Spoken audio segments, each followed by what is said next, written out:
the entire nation, because this video will be live on a lot of platforms. So thank you so much for accepting our invitation and giving us your gracious time. Sure. Let's hope it helps somebody. Right, sir. I like to tell you that my name is Bala Vishnu, and we have one thing in common. That is Bala. All right. Yeah, that's always a good thing. Yeah, it is. So we're going to start with the session exactly at 11:30. I'm going to give Okay. you a quick flow of how we're going to proceed forward with the event. So it's going to be something like this. I'm going to first talk about ManTech Summit 2021, what it has been doing over the last few days, and then I'm Okay. going to give a brief description of the organization that is conducting this event, that is Spasmodic. Then post Right. that, I'm going to read out your profile, the work that you've done over the years, and we're going to establish the theme. Then I'm going to hand over the stage to you, wherein you can give your keynote address, wherein you can talk to students and you can share your story with them. Post, that can be for like 5 minutes, and then after that we can carry on with the interaction session, wherein I'm going to ask you certain questions and then you're going to reply, and then it's going to be a little candid conversation, and post that we're going to be done with the event by the Okay. conclusion. So I'm a little confused. So the initial part that I'm going to talk about, how long is that? It's up to you, sir, if you want to take it to What is the total duration of this? That was never clear. so this the total duration of this particular event is 45 minutes that we have planned. Okay. So for 45 minutes, I'm going to take, I think, approximately 5 minutes in the introduction part, and then post that Okay. you can Actually, take. Yeah. Sir has said me that we'll take 5 minutes for introduction. Then sir Mhm. will take about let's say 30 to 35 minutes for his part that he has prepared for us, Well, I and mean, rest I 10 can minutes I we will can take time. tailor that. You guys have to tell me. I never got to know how long this whole thing is. Sir, it will be 45 minutes. Okay, then I cannot speak for 30 minutes. That doesn't make sense. What I will do is I will cut it short to more like 15 minutes. Great. And I prefer actually the Q&A kind of format. Yeah. So I sent you an introduction Yes, sir. yesterday. You got that? Yes, sir. We have Okay. that. And Okay. I'm going to read out the perfect designation that you have. And I'm going to make Okay. sure that I don't commit any mistakes. So you're going to have a No, good no. time. So I mean, see, people sometimes download stuff from the net, and Internet, I all that agree. is not current anymore. True. So that's fine. What I will do is I'll focus on first try to keep it to more like 10, 15 minutes max, and Right. then we'll give ourselves enough time for interaction. Perfect. So that's great. I think that fits fine with the entire theme of the event as well. So Okay. I'll repeat this for you. I'm going to introduce ManTech Summit. I'm going to introduce Passportic Group that is conducting this particular event. I'm going to introduce you, and then I'm going to give you the stage for 15 minutes. Then you're going to, we are going to have a question and answer session wherein I'll be asking, let's say, 4 to 5 questions, and we're going to wrap this event up in Okay. 45 minutes. That Sounds sounds good. good, sir? Yeah. Sounds good. Bivas, I hope we are good to go. Please confirm whether we should go live or we're going live in 10 seconds. All right, great.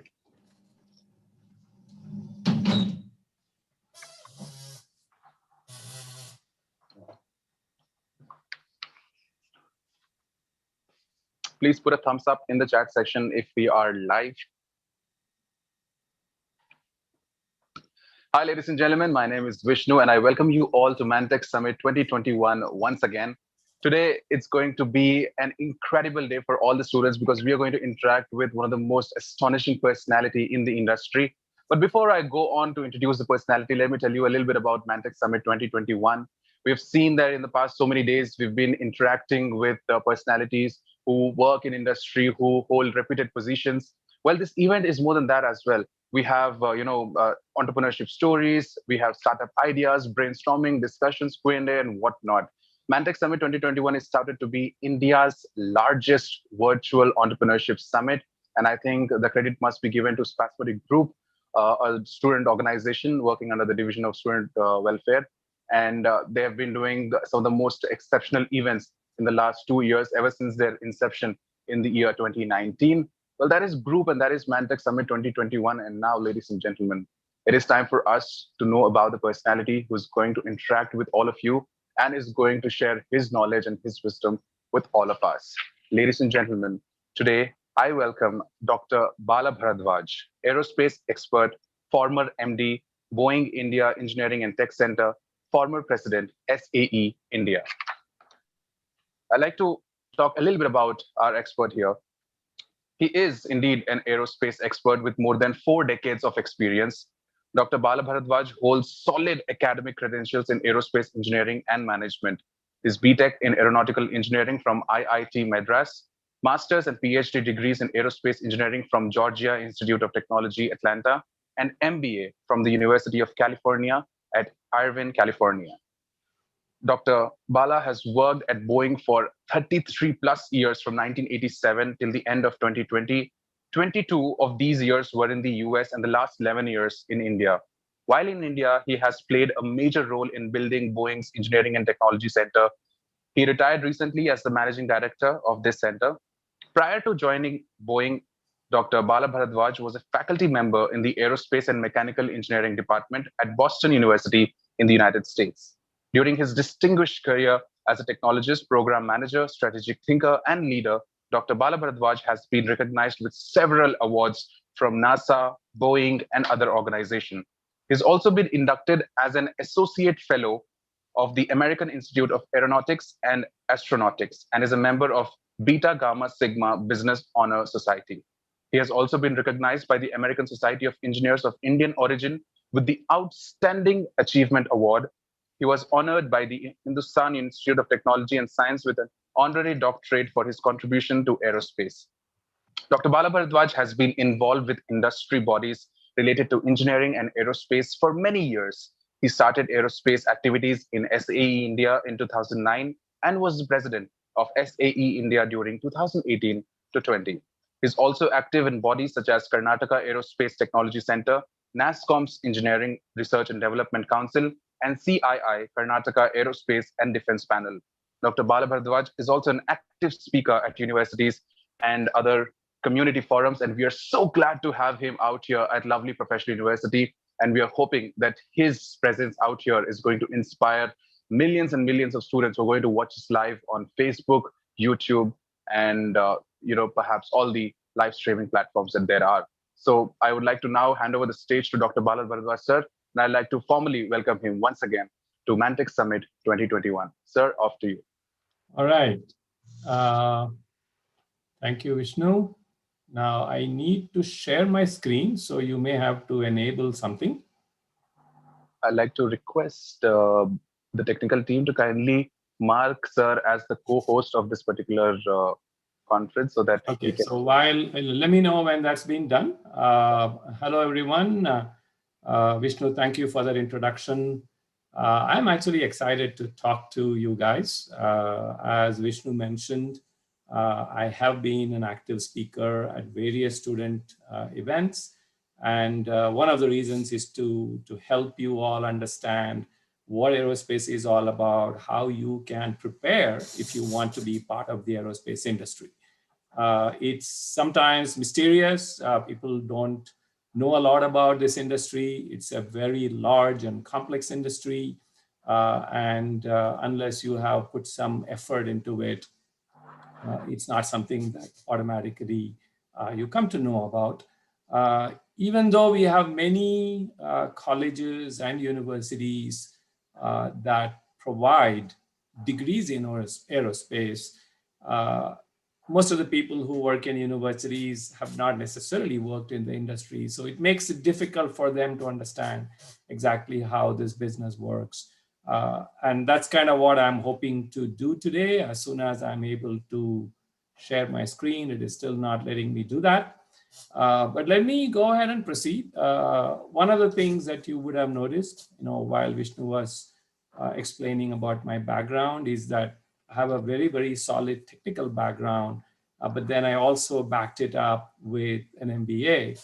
And I didn't do my MBA right after getting out of college. A lot of people in India, they work for 2 years and say, oh, I don't want to be an engineer. I want to be a manager. So let me go get an MBA degree. I got into the MBA school after having worked in the industry for many years. My objective was not to abandon engineering, abandon technology, and become a manager. My objective was to become a manager who is more knowledgeable about how the overall business works. if you want to be a successful engineer, if you want to be a successful technologist, you must not only know about that part of the business, which is the technology and engineering aspects, but you must also understand how these technologies, how the engineering, how the activities that we do link up to the business, link up to the needs of the customer, and so forth. So that was my motivation in order to go get an MBA degree, and that actually helped because I understood certain things that as an engineer we don't get exposed to. I'm still not able to share my screen, so if whoever is there in the technical team, if you can enable that, that would help because there were a few charts that might help the people to follow through what I'm talking about. So what I had done is to organize this discussion here. I will give you some background, some thoughts I will share, and then we should have a fair amount of time left over for more of a discussion, Q&A kind of thing. First thing I wanted to discuss and explain to everyone is when we talk about aerospace, there are multiple aspects of aerospace. Most of us are very familiar with commercial aviation because if you want to go from A to B, we go to the airport, get into an airplane and go. That's what we refer to as the commercial or the commercial aviation business. You will hear companies like Boeing, Airbus, not that many people who operate in that field. There are very few people who make those kind of large airplanes. We also have Embraer, Chinese company Comac is trying to get into that. There's a Russian company who's trying to get into that field, but it's really dominated by Boeing and Airbus. But then you go to the defense side of aerospace. And I think basically in the news these days, you hear about, conflict between India and China. There are, of course, other conflicts around the world. And you hear about, India has now got this new aircraft made by Dassault, Rafale, and how wonderful it is and all that. So the defense side of the aerospace is very, very important because countries depend on those products to make sure that they can protect themselves and at least, be able to, in case, not that they want to go and attack somebody, but if somebody else is threatening their sovereignty, these defense products become very, very important to protect ourselves. And in India, of course, we also have, something called the LCA. There are others that are in the works. So, that is another part of, what we think of as aerospace and defense industry. And then there is, of course, the more exotic variety, which is the space, part of the business. We have ISRO in India. We just yesterday, the whole news is full of NASA landing a rover vehicle on the Mars, and there's an Indian lady who was playing an important role in that. So there's a lot of news about that. That whole thing, people would have heard about SpaceX. These are examples of the space part of the aerospace industry. We all take Google Maps and GPS for granted. It doesn't happen just like that. It happens because there are satellites out there, flying around, and they are being able to exchange signals with people on the ground, people, in the oceans. That is how the whole GPS system works. So there's commercial, there's defense, there is the space aspect of it, and each of these has technology, each of these has specific manufacturing requirements, each of these has a unique kind of operations, how these things get done, and they also have regulations. If you are in the commercial aerospace, there are, countries have very specific regulatory agencies. If you are doing things for the defense side, similarly, the defense forces will require, certain kinds of expectation, and which is, you can think of those as regulations. I am still not able to share my screen, so somebody needs to wake up and do something in the background. Now, please check if you're able to do it now. I say, okay, finally, something has happened. That's good. All right. Hopefully you can see my screen. Yes, sir. Yes, sir. We can see it now. Okay, great. So in order to do all these things, something that we must understand is what are the characteristics of aerospace industry. Aerospace comes across as something, wow, somebody's doing something special because it involves a lot of high technology in the systems that we work with. Even if it's the commercial airplanes in some ways are simpler, but they are still very complex. And of course, when you go to other defense systems and space systems, they get equally or more complex. Everything we do in aerospace becomes very expensive because there is an expectation that everything has been tested, it's going to work the first time. In things like space exploration, you only get one chance. If you're sending something over to the Mars, you only get one chance. So there's a lot of testing, a lot of redundancy built in. And of course, if anything goes wrong, it's highly visible. Something good happens, there's a lot of news. If something bad happens, there is even more news. So it's a very different kind of business. And of course, it's very important to countries. It's important to people like you and me. Today we order something on Amazon and we expect it to show up next day on our doorstep. It's because it's been put on an airplane and transported hundreds of kilometers so that it comes to our house overnight.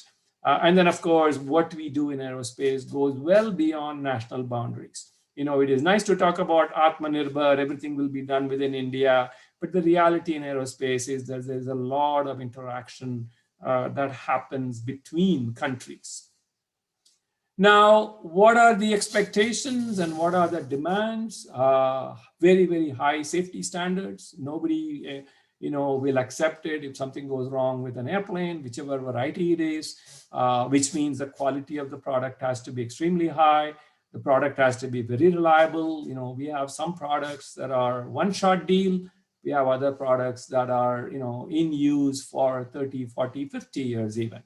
And then all this requires a very, very disciplined workforce. They are highly trained, they are highly disciplined, because everybody has to do things in a particular way so that the end product that we are producing becomes highly reliable.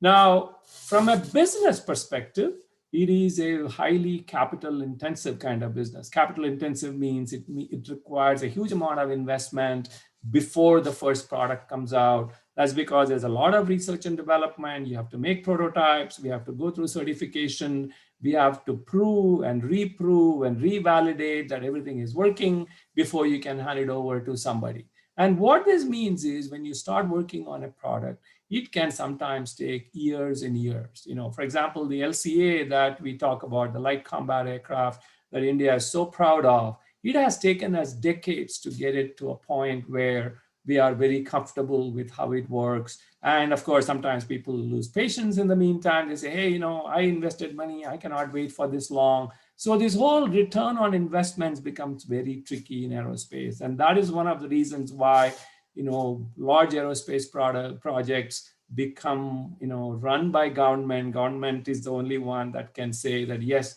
I understand this will take a long time. So ISRO in India is a very good example of that. We have been investing in ISRO for years and years, and slowly but steadily, we are making great progress, in that, arena.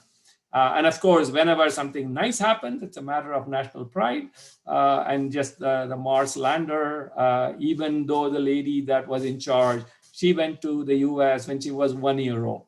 We still say this is a person of Indian origin, see how wonderful it is. So there is a lot of national pride associated with whatever success we achieve, in this arena. So talking about the Mars rover, this is the Perseverance Mars rover. So I'm just looking at, what does it take to take that vehicle over there? Starting from takeoff. This vehicle was transported all the way from the US, to Mars. When you are taking off, there are propulsion technologies, there are very, very special materials that come into the picture. When you are traveling from the Earth to Mars, there is precise navigation. Again, propulsion comes in because there are course corrections made along the way. And then, of course, you are communicating, constantly with the vehicle. And as you go farther and farther, that communication becomes more and more challenging because it takes time. It is not instantaneous.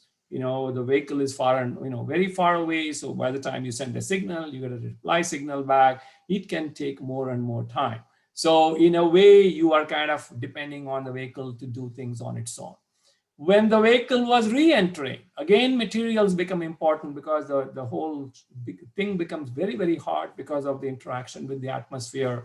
There are special shields that are made. Those special shields are made with, very specialized materials. And of course, you need very precise rockets so that I can control. You can see in the picture, the rockets are firing. Now, these rockets cannot fire, randomly. They have, in order for this vehicle to maintain that position and descend very, very gradually, everything has to be done with utmost precision. Autonomous landing, they said there was a silence for some 7 minutes or something, which means you are at the mercy of the vehicle. The vehicle has been told what to do, and you are hoping that this vehicle will do what it was supposed to do. And the vehicle is depending on what? It's depending on sensors, it is depending on feedback control. Of course, there is software, making all this happen in the background, but it is all autonomous. There's no human intervention. And this autonomy is a very, very important aspect, especially on this particular program. Now this vehicle will start operating on the Mars, and it needs electricity. So there are solar cells, there are batteries. It will communicate back and forth with the ground. There are robotic elements because it will go dig, make samples, package the samples. So you can see what kinds of technologies and what kinds of things come into the picture from a science and technology perspective. And of course, underlying all this, there is physics, there is software development, and of course there is economics and the cost aspects. Now, whenever you think about any product, whether it is this Mars rover or anything else, it starts with an idea. People do detailed design, they actually manufacture it or make it. There's a lot of testing and validating that happens in airplanes and aerospace products. And then depending on the product, there is a service and maintenance aspect of it. And nowadays people talk more and more about what do I do with this thing when it is old? At some point I'm going to scrap it. So where do I scrap it? What will it do when I scrap it? Can I recycle it? How do I dispose it so it doesn't ruin the environment? And what that means is a lot of different things coming together. Earlier, I said this is a very complex business. This is why it becomes very complex, because there are many, many elements that come into the picture.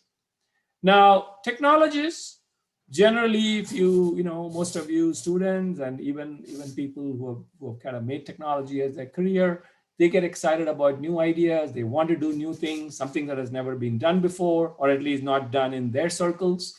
They don't worry too much about cost usually. In fact, I've had many conversations with people will come and say, I'm looking for funding. Somebody needs to fund me. I have this most brilliant idea.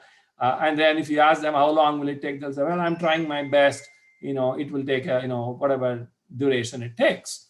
But then when you look at it from a management perspective, management wants to know who is the end user, who is the customer for me, and what will this thing you are creating, this technology, this product that you are creating, what will this do for my customer?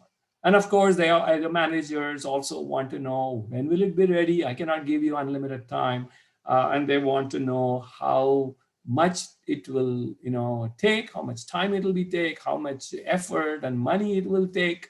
And then will it be reliable? Will it work once and kaput, or will it continue to work for me, uninterrupted and reliable manner for a long time? So if you want to be a successful technologist, you must understand the management perspective, the customer perspective, and then, technologists and managers must work together, keeping in mind the customer or end user in mind. This is not a new concept. A lot of people talk about design thinking nowadays. This is the essence of design thinking. Who's going to use it? How will they use it? And, am I creating a product that will be meaningful and useful for them? In our business, we have this concept of technology readiness level. In the universities, early stage research, you find people working in the lower technology readiness level areas, when you go to research and technology labs, whether it is at Boeing or DRDO and so forth, we are taking that initial idea and converting it into some kind of a demo, some kind of a product. And then when you go to the OEMs, then they are taking that and making it into a real product for the customer. There are related ideas, of course. It takes more and more effort as you go higher in the technology readiness level. People also talk about, okay, technology is great, but can I make it? Can I manufacture it? And can I actually convert it into a product? And this is where things get more complicated. It's not just having a great idea, but how do I convert that into a product? And that's real essence of a technologist working with management, to help a customer. Now, switching to India, India has a pretty good aerospace industry. Started way back in 1940, around that time. HAL was created at that time more as a maintenance kind of facility. And then after independence, it started, it became more of a full-fledged aerospace company. We also have Bharat Electronics, we have Defense Research and Development Organization, National Aerospace Labs, and ISRO, Space Research Organization. These were all created, you can see many, many decades ago. And then somewhere near year 2000, other companies started coming in, the foreign companies or the non-Indian companies like Airbus, like Boeing, like so many others, GE, Honeywell, and so forth started coming. So today we have a very healthy ecosystem of companies, both international companies as well as Indian companies working in aerospace. Here's an example of some of the products that India has been making. I'm only showing those that are made or manufactured in India. There are some more that are in the pipeline. The LCA is now, there's a big order for LCA. There is also an interest in creating a Navy version of the LCA that's already in work. There is something called the regional transport aircraft, 70-seater, 90-seater kind of aircraft that is being looked at. And then there is the advanced multi-role combat aircraft that is also on the drawing board. So India is very interested in developing certain specific products. Now, the way the aerospace industry is organized, we have OEMs, there's a bunch of them, various sizes. Airbus, Boeing, you would have heard about. Comac is the Chinese company. Dassault is in the news. They are the people who make Rafale. Lockheed Martin is another, big company. SpaceX is a new company focused only on space. Sukhoi is a Russian company. And then we have Indian companies. HAL is the old one, Hindustan Aeronautics Limited, ISRO, Mahindra Aerospace is also into the OEM category now, I can say. There are a bunch of companies that we refer to as tier one suppliers. Tier one meaning they supply things to the OEM. And you can see a lot of international names. You also see Indian names. HAL, Tata Advanced Systems Limited, Tata Automation Limited, Dynamatics, Russell, Texas, Godrej, Mahindra. These are all Indian companies that are making things, making parts, sometimes big parts that will go into other people's airplanes. And then we have a bunch of companies who are more in the engineering and design side of the business. The ones above here are actually manufacturing. Cyient, HCL, Infosys, and so forth. These are companies that do design, and of course, design is before the manufacturing comes in. So these are Indian companies where you can do that. And in order to support the tier ones, we have tier two suppliers. This list is a very long list. I'm just highlighting a few that are in the engineering space. These are all companies that create products that are used by engineers. So they are not designing things. They are creating, tools that will help the engineers to design something. And of course, they are designing something, for eventually to be manufactured by an OEM. Now, what kind of background do we need? Lots of different varieties of background. You don't need an aerospace degree in order to work in the aerospace business. This is a very, very fundamental thing. A lot of people don't understand. Everybody, most people, students think, I need to get an aerospace engineering degree to be part of the aerospace industry. Not true. There are many, many disciplines that come in. Aerodynamics is a very aerospace kind of thing. But when it comes to control structures, material, propulsion, various other things that we do here, they require a variety of background, including communication. Communication, we do some communication, which is technical, bits and bytes we are communicating. But we also have to communicate with our employees. We have to communicate with our customers. So this is an ecosystem. It's like saying, what degree do I need to work in the government? You need a variety of people. Same thing here. This is an industry where you need a variety of different kinds of skills and backgrounds. So it doesn't matter even if you don't have an aerospace degree, it doesn't matter. You can still become part of the aerospace ecosystem. Now, some of the attributes, what are we looking for?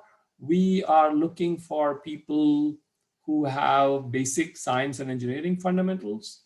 When I say we, the aerospace industry, people should know engineering, people should know how manufacturing works.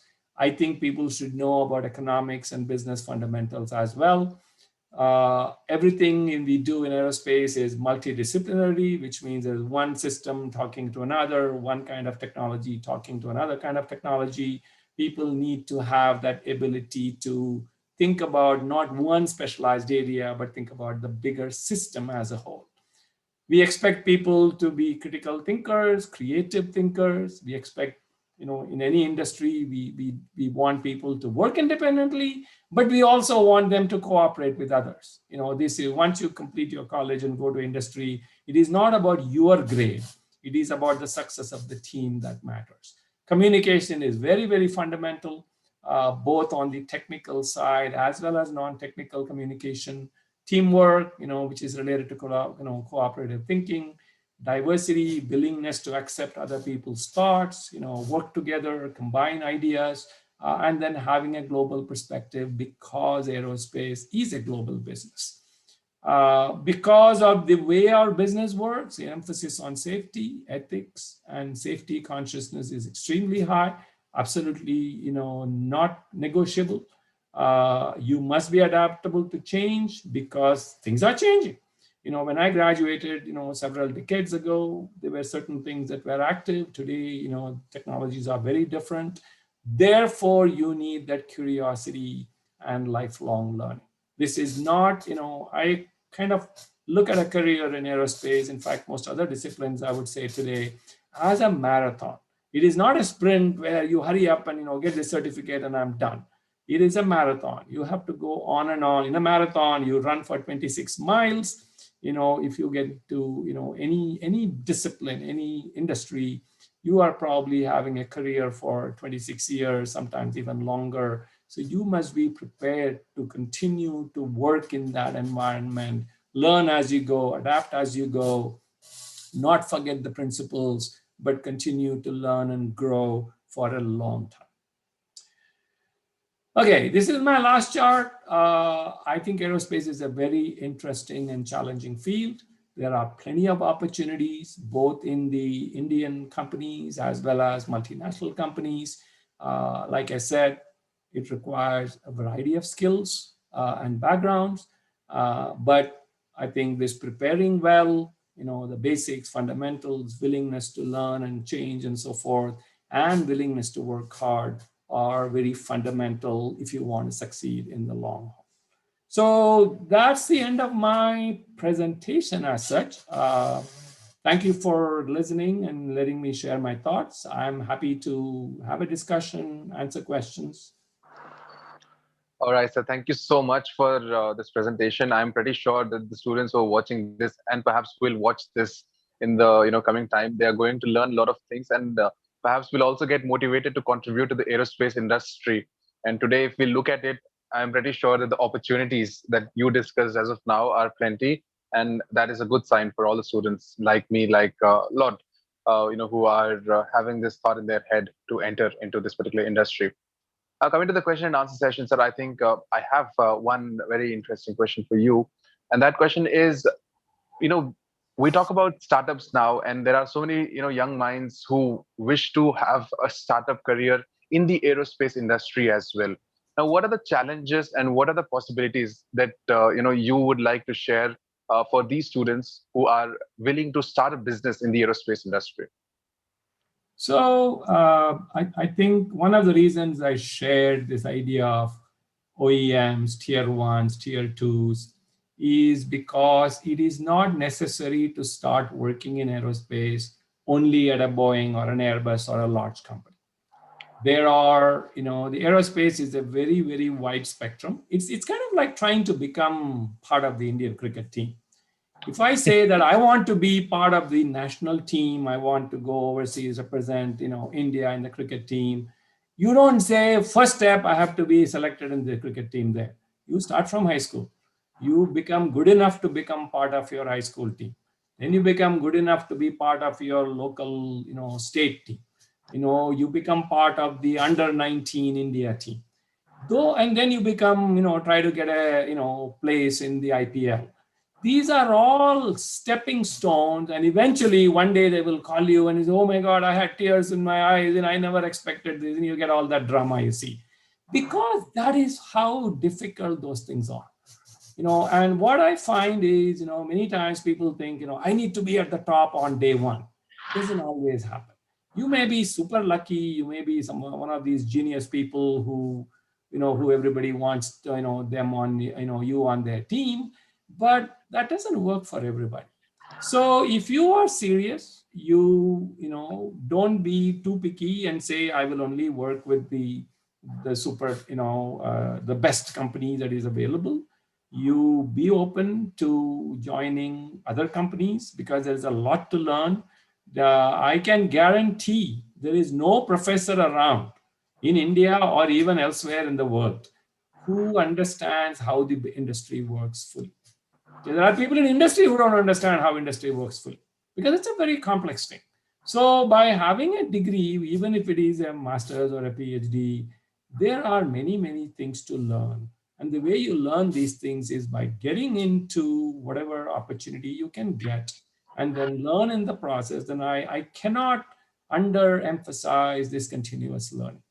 Continuous learning is absolutely key. It is not true only for aerospace. It's true, in other areas as well. You guys will know. I mean, everybody wants a new cell phone every year because a new model is coming, new features are coming. How are they coming? Because technology is advancing. Okay, what I could not do 3 years ago, I can do today, which means somebody figured it out, somebody made it happen. So this is how quickly things are changing. So we have to, if you want to be successful, you have to continue to learn, but don't wait for that big opportunity, big phone call from the, with the $1 million check. I mean, Tendulkar's son, Sachin Tendulkar's son, he is joined the IPL with a 20 lakh salary. Okay. And then there are other people getting into IPL with crores of rupees. It didn't happen to those people on day one. If you are successful, if you are, reliable, people will invite you, they will come after you.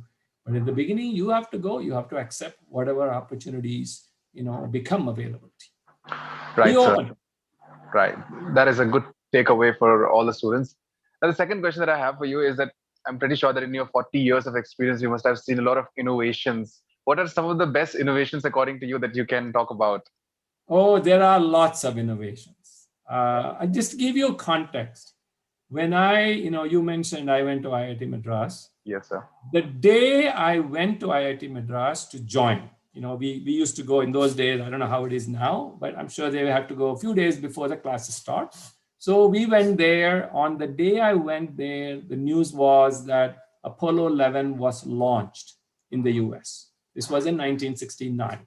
Wow. And the first day of class, I think it was either a Wednesday or Thursday, I cannot remember. And then our classes started on Monday. And the day my classes started, the lunar lander had landed on the moon, and Neil Armstrong set foot on the surface of the moon. So in those days, that was a big thing.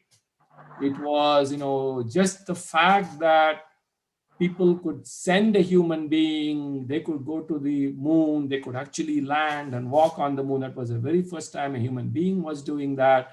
And in 1969 also, the 747 aircraft, if you are an aerospace enthusiast, you will know that.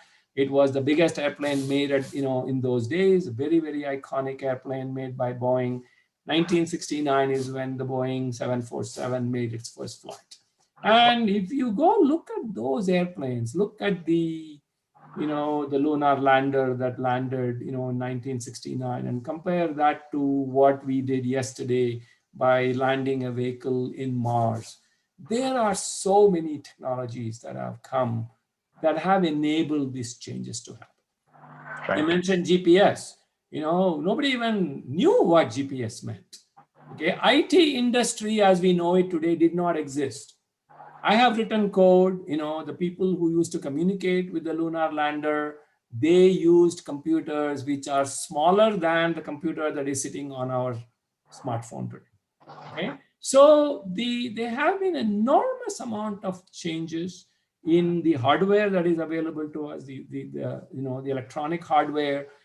There are so many improvements in the kind of materials we use. There are improvements in the way we manufacture. What we used to manufacture then versus how we manufacture today, they have changed dramatically. There are significant changes in the way we do analysis. In those days, we used to do analysis, whether it is structural analysis, aerodynamics, we did a lot of experiments because the analysis tools were not that powerful. Today, we do few experiments. We do a lot of analysis on the computers. So over the past few decades, in a way, I would say these few decades have been tremendous in terms of the kind of changes that have come about, the kind of improvement that have come about.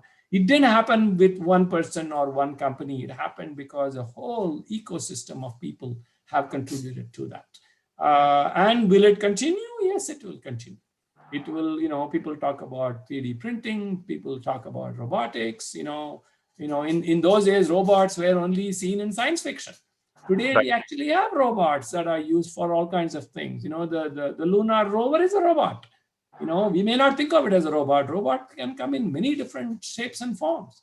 So, there are many things. So the earlier point I made about how aerospace takes a combination of skills and technologies and ideas to come together. That is very much true. And this will continue. Today we are much more worried about, effect on the environment. New things will come. New fuels are being discussed, new ways of flying, because I think people want to move. People want to go from place to place. At the same time, we want to minimize the impact on the environment. So we will continue to innovate. And as a good aerospace engineer or a good engineer working in aerospace, you must be aware of what are all these different things that are coming along that I can use, to help my group, my company, my country, whatever. Right, sir. So you've also been, part of multiple roles. You've been an engineer, you've been a manager. Which role did you find the most interesting for you, and which one did you cherish the most? Well, I think there is a different kind of joy.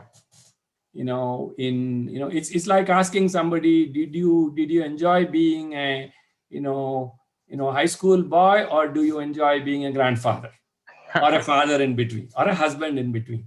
Each of these has a particular kind of benefit and challenge. When I was a student, I was happy as a student. But then at that time it was, hey, I want to, get a higher degree. I want to do technical work. And then you do technical work. And if you are successful there, that gives you a certain kind of satisfaction. But as one grows, our interests change. Right. So if you ask me which one was better for me, I would say my last role was the best. In the sense that I am not just doing things for myself. I actually had a team of 3,000 people, 3,000 very smart people who were depending on me. I was able to help them to do something better, something more than I can do by myself. So the advantage when you become a manager or a leader is that you are able to influence more people. For example, as a student, you can do things for yourself. Maybe if you're part of a team, there's a team of 4 people, 5 people, whatever. If you are a professor, you are able to influence, let's say, 100 people every year because new students come and go. So that your range of influence is bigger.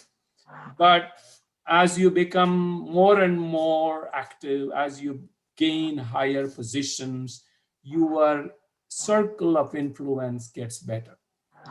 Which means you also have to be very careful what you say, what you do, how you do things. People are looking at you. Look at a Ratan Tata, or look at a prime minister of any country, whether it's Modi or anybody else, doesn't matter. People look up to them and say, hey, what are they saying? If they say, we complain. If they don't say, we complain, because people are looking at it. So when you become a leader, you influence others. And there is a certain kind of joy in that ability to influence and get a lot more done. I could never have done what 3,000 people do. But if I'm able to influence 3,000 people and I'm able to direct them and they do something amazing, part of that credit belongs to me because I helped them to do it. So, I think we all grow, and everybody doesn't have to grow the same way. Every engineer does not have to become a manager. There are people who get Bharat Ratna for just being a amazing scientist. You can get a Nobel Prize for being a physicist or a chemist and so forth. So, and they can influence people too. People who created a vaccine. They are making an impact on millions of people. So in any field you can do that. It just depends on your interest, your particular circumstance. Agreed, sir. I agree. I think that's a very good insight that you've mentioned. Now, sir, there are students who kind of lose their track when they enter into this engineering because they don't know what's the reason why they've joined. Also, there are some times when you're not clearly aware about where you are entering. Now, what are your suggestions or advice or recommendation to these sort of students who are lost somewhere in this entire lot? So first thing is, I would say stop being a sheep. Okay, and what do I mean by stop being a sheep? The sheep have a tendency to follow the crowd. If you have observed sheep, they will do what the other neighbor is doing. So everybody has their own life. Everybody's life is unique. Each one of us is unique in our own way. We have our own strengths. We have our own weaknesses. We have desires and ambitions that are not the same as your friend or your cousin or your brother or sister or whatever. So I think it is important to not only talk to your peers, because when you talk only to your friends, I know it's easier to talk to your so-called friend because it's hey, they understand. My friend understands me, my father doesn't, or my uncle doesn't. Okay, this is a common problem among youngsters. So I think that's a mistake, because you are trying to get input from somebody who's also unsure. Okay, is your friend very sure? No, friend is confused, you are confused. One confused person is asking another confused person what to do next. What will be the end result? It will be more confusion. Okay, so you have to be, you have to let go of your ego and say that, look, yeah, I know some things, but I don't know many things, which is actually true, which will be true for you even when you are 35 or 40 years old. Okay, when you are a student, you are only 20 years old. Even when you become 30, you will think you know a lot more, yes, but there are many things you still will not know. So the old adage that experience matters is still very true. And experience doesn't mean I know how to operate an app. There is no app out there, there is no computer out there that replaces real experience. So I think people have to do more reading, and you have to be selective what you read. You have to have more honest conversations. I'm saying honest because you should not talk to a senior person, could be a professor, could be a parent, could be an uncle. If you are a difficulty connecting with your parent, Talk to somebody in your neighborhood who is a respected person, who's a knowledgeable person, but go with an open mind. Try to learn, and today there is so much information available, on the net. If people tell me I don't have information, you are doing something very, very wrong. When I was growing up, the information was sitting in the library, and libraries in India did not even have things that we were looking for. Today, a lot of things are available on the net, but there's also a lot of misinformation on the net. So you have to develop that sense of what is good, where is the reliable information, because there is a benefit from the internet. There's also a drawback. The benefit is there's a lot of information. The drawback is there's a lot of that information is not accurate actually. So this is why you have to depend on people. You have to connect. What you are doing right now is an example of that. But don't listen only to me. Think about what I'm telling you. Think about other people who are telling you things. Read books. Read them with an open mind. Don't say this is boring, or that those people are. You can easily say, who is this Bala? He's an old-fashioned guy. When did he graduate? 40, 50 years ago. So what does he know? You can conclude that.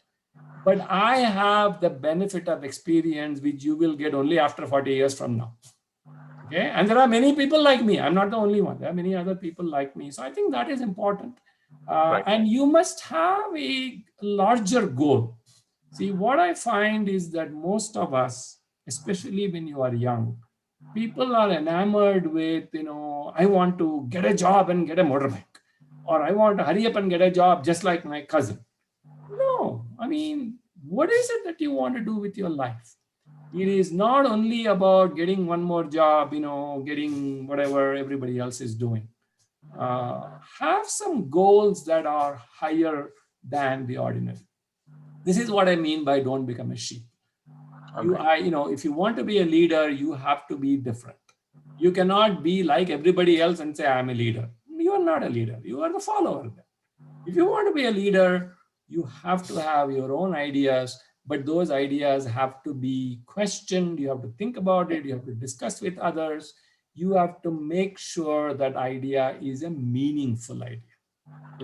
Somebody did a startup company. I'm also going to do a startup company. It doesn't work. That person may be better suited to a startup company kind of, effort and kinds of things that are needed. You may not be. You may be better suited to go work in a company somewhere and learn in that process. Right, sir. Great, sir. Wonderful. I think that is an apt answer to that question. And now, sir, you mentioned books, reading books. I would like to request before we end this call, because I think we've almost, we are done with the time. But what are some of the books that you would like to recommend to us? And what are some of the best science fiction movies that you've watched that you would like us to watch as well? Oh my God. I'm not a very big reader of books. Right. I read a lot on the net. I read articles more than books. But I'll tell you, the science fiction, my science fiction stories are very old. When I was, so I don't really have a recommendation for you to say, go see this. I am more of a realist rather than, get caught up in this mysterious domain where some crazy things happen. I'm somehow not attracted to that. I'm much more of a realist person who says, okay, here is where I am. I know where I am. I know where I want to go. So from the point of view of books, there are classic books that I think will help more than the modern books. There are a lot of self-help books. You can read any, you go to any bookstore or you go to Amazon, you don't even have to go to a physical bookstore. You can look at people who have written how-to kind of thing. But I think anybody who promises you a quick fix, read this, do this, 15 days, your life will be transformed. Nothing works like that. Life is a continuum. Okay. So if you are thinking about a good reference book, there is a book by Stephen Covey. It's called The 7 Habits. I don't know the exact title, but it is 7 Habits is kind of the keywords there. Stephen Covey. I think that is a very grounded book. He tells you things. He doesn't promise you some miracle in 30 days. He tells you what are the kinds of things one should do. He actually talks about gardening. He talks about how the garden, responds to seasons, and how things happen gradually, slowly, how there is a consistency required. I think that is a great book. If you haven't read that, I think that is something worth reading and picking Is information it from. Seven Habits of Highly Effective People? Correct, correct. And then there is also a book called The Eighth Habit that has been added to that. So, but I think the 7 habits are a very good place to start. All right. And then the other thing that I would recommend is read biographies if you can get hold of. Read biographies of successful people who sometimes had to struggle through their life. Everybody didn't become successful on day one. Right. People had difficulties, how they overcame difficulties, and there are plenty of people you can pick, including some movie actors. I've read interviews from movie actors, and some of the statements they make. I have a greater level of respect for them because they're actually grounded. They are, they on the screen they may look a certain way to us, but when you read interviews with them, you realize that these people are smart, because they have also seen, they don't get selected for every movie. They do 50 auditions before they get selected. In the beginning they do 100 auditions, and it's like us trying to find a job. I went, 30 people have rejected me. If you are in the movie industry, you probably got rejected 100 times before finally somebody says, okay, I will give you a bit part. Okay. Right. Everybody doesn't just walk in and become the hero or the heroine. So I think by reading the biography of people like that, I think there is something to be gained. You have to read them that way.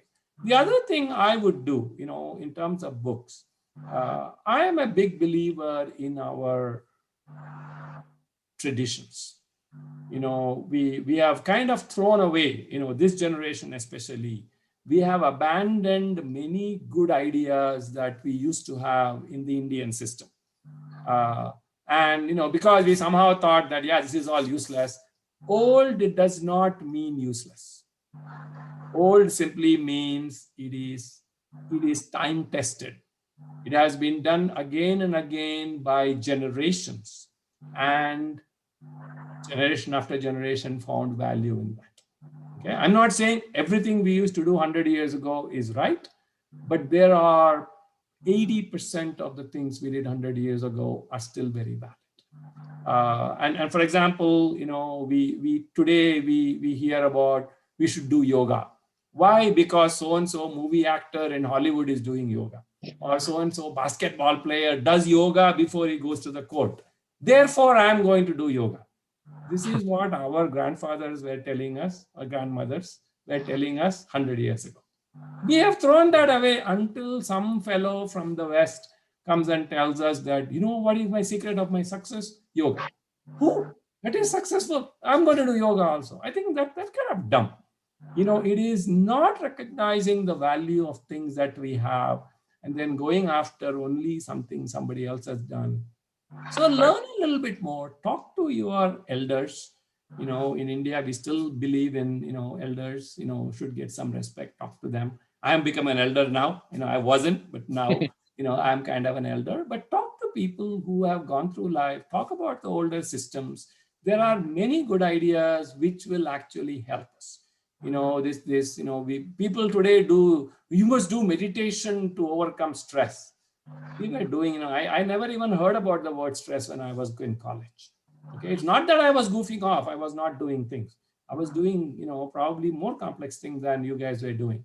But we never talked about stress because there were other mechanisms that we were, doing which kind of took care of it. So I think don't abandon the tradition. There are good things in our tradition, but you have to go to knowledgeable people, of course. You have to find out who they are, talk to them. You can even read. There are plenty of materials out there. But if there is one, book I would recommend, I think 7 Habits of Successful People is a very good place to start.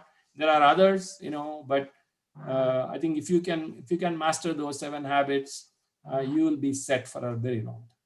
All right. So thank you so much for this particular session. I think there were so many things for us to take away, and I am pretty sure that the students have also found a lot of answers to their questions that were lingering around in their head. I'd like to thank the entire team as well for giving us this particular opportunity to interact with you. And so I believe, when we have our university functioning, we could have you as well out there to speak and, interact with a large number of crowd in our auditorium as well. I hope that, it's going to be a yes from your end when we open our university. And also, sir, before we leave, some words for the student organization, Spasmodic as well, that has conducted this wonderful event with you. Well, I think what you are doing is a very good thing, because I mentioned we need to learn from others with other people's experience. This is one way to do that. People will say, but I don't know who to meet. So here's an opportunity, this kind of an interaction. And nowadays, the technology allows us to interact with people who don't even have to be in the same auditorium. They are sitting far away, and one of the advantages, social media has its own set of problems, but one of the big benefits of social media is the ability to record these things, post them. People can go back and look at it, listen to it. I'm not saying you have to agree with all the speakers. You probably won't, but there will be speakers that you will connect with. And when you do that, hang on to a few ideas that you heard and then develop them further. You will find, if you talk to successful people, 3-4 people, you will find some commonality emerging out of that. So I think what you guys are doing at Spasmodic, through the university, I think it's a good service. It's helpful to the students, and there are some crazy people like me who want to connect with students. I know we are happy to share either in person or through this kind of an interaction. So let me know whenever the university opens. Whenever there is an opportunity, definitely I'll be happy to come and talk to you guys and interact. But I think in the meantime, this is a great alternative to keep the momentum going. All right. So thank you so much once again. And thanks to all the students as well who've been watching us. Thank you so much for your time. And I'd like to, request you all to kindly follow the Spasmodic group. They are conducting some of the best and exciting events at the university. This is Vishnu thanking you all once again and signing off. And thanks to Bala, sir, once again. Looking forward to connect with you on LinkedIn as well, sir. Thank you. All right. Thank you very much. And good luck to everyone. All right.